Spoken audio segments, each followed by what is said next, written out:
Hello everyone, good morning. Welcome to your YouTube channel English with Vinay Yadav.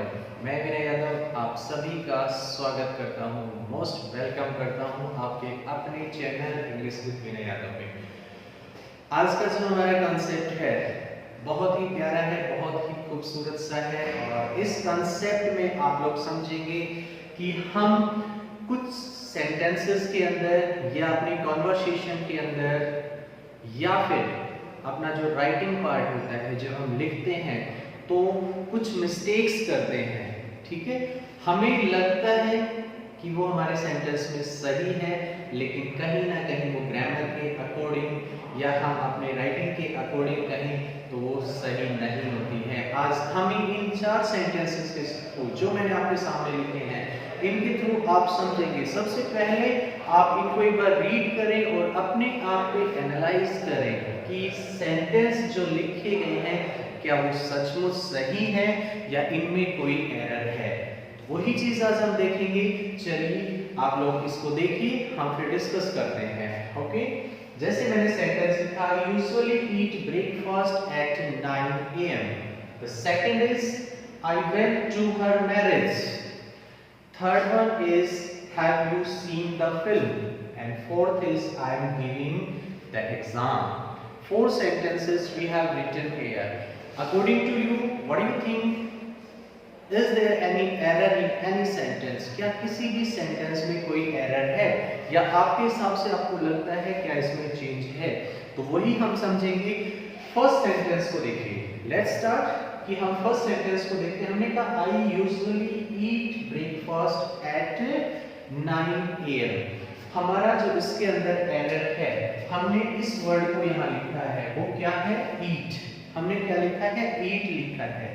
Basically जो breakfast वगैरह है उसके लिए, ठीक है ना, हम जो वर्ड यूज करते हैं यहाँ पे ईट को यूज ना करके, which word we have to use here, हम यहाँ पे क्या करेंगे?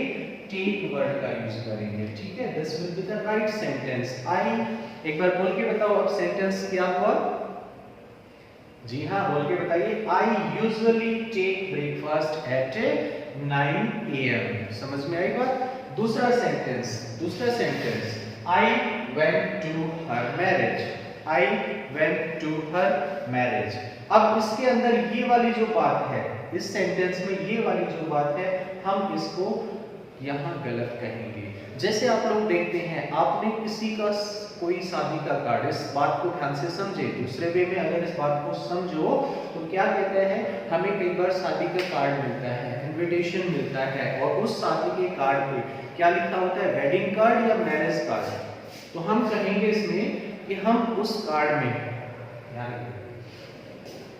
वो जो हमें कार्ड मिलता है उसमें हमें वेडिंग कार्ड लिखा हुआ मिलता है, ना कि मैरिज कार्ड। कई बार हम देखते भी हैं, अगर हमने लिखा यहाँ पे राहुल, उसके बाद हमें जो वर्ड मिलता है बेड्स, सोना मोना जो भी है, कोई भी लिख सकते हो आप इसमें, ठीक है ना। तो ये वाला जो वर्ड है ये इसी से ही बना है, वेडिंग। तो हम अगर किसी की शादी में जाते हैं, बेसिकली दोनों वर्ड का मीनिंग ही शादी होता है, लेकिन ये जो है ना वेडिंग जो वर्ड है ये हम यहाँ पे यूज करते हैं। मैरिज जो हो गया, जब वो शादी हो जाती है उसके बाद यूज किया जाता है। जैसे आप लोग देखते हैं, कोई आपको अगर इनवाइट करता है, this is my first marriage anniversary and you are invited for it. आप इसके लिए इनवाइट है, कहा कहते हैं ना, तो वहां पे आप वेडिंग एनिवर्सरी ना कह के मैरिज एनिवर्सरी कहते हैं, लेकिन यहाँ आप क्या कहेंगे? उसे वेडिंग वर्ड का यूज करेंगे। So the right sentence is I went to her wedding, not marriage. Point is clear? Yes.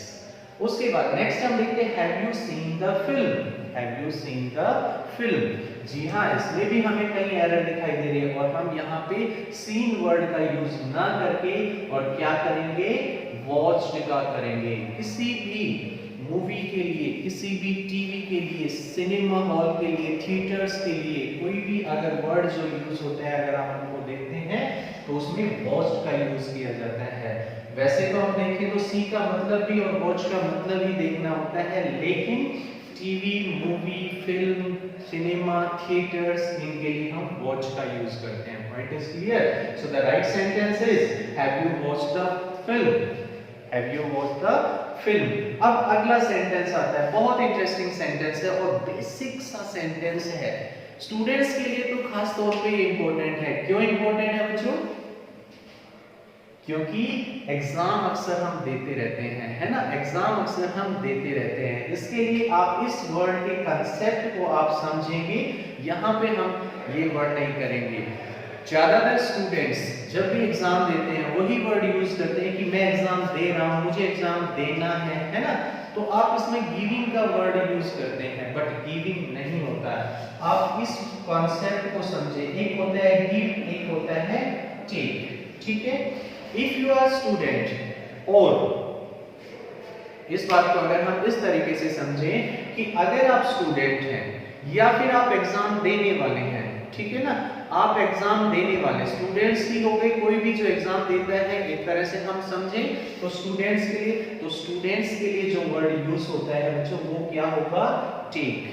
But आपके एग्जाम लेने वाले टीचर्स हैं, जैसे हम अपनी बात करें तो हम आपको अगर एग्जाम देते हैं तो हम गिव वर्ड का यूज करते हैं, and you the students will use take. Point, is my point clear? Is my point clear? Students या एग्जाम देने वाला हमेशा टेक वर्ड का यूज करता है, और एग्जाम लेने वाला जो होता है वो किसको करता है? गिव वर्ड का यूज करता है। So you have to understand this concept, इस कंसेप्ट को समझिए और कभी मिस्टेक नहीं करेंगे फिर आप, ठीक है। तो यहाँ पे क्या होगा? I am taking the exam, so this is the right sentence. ये छोटी छोटी जनरल से मिस्टेक्स हैं जिनको अक्सर हम अपनी कॉन्वर्सेशन में, अपने राइटिंग पार्ट में जब भी लिखते हैं तो हम इस तरह की चीजें यूज कर देते हैं, बट ग्रामर के हिसाब से ये चीजें गलत होती है। तो आज का कंसेप्ट हमारा कैसा लगा, सेंटेंस आपको कैसे लगे, अपने कमेंट में जरूर बताएं, और देखते रहिए अपने चैनल को और हंसते रहिए, मुस्कुराते रहिए। Bye bye everyone, love you.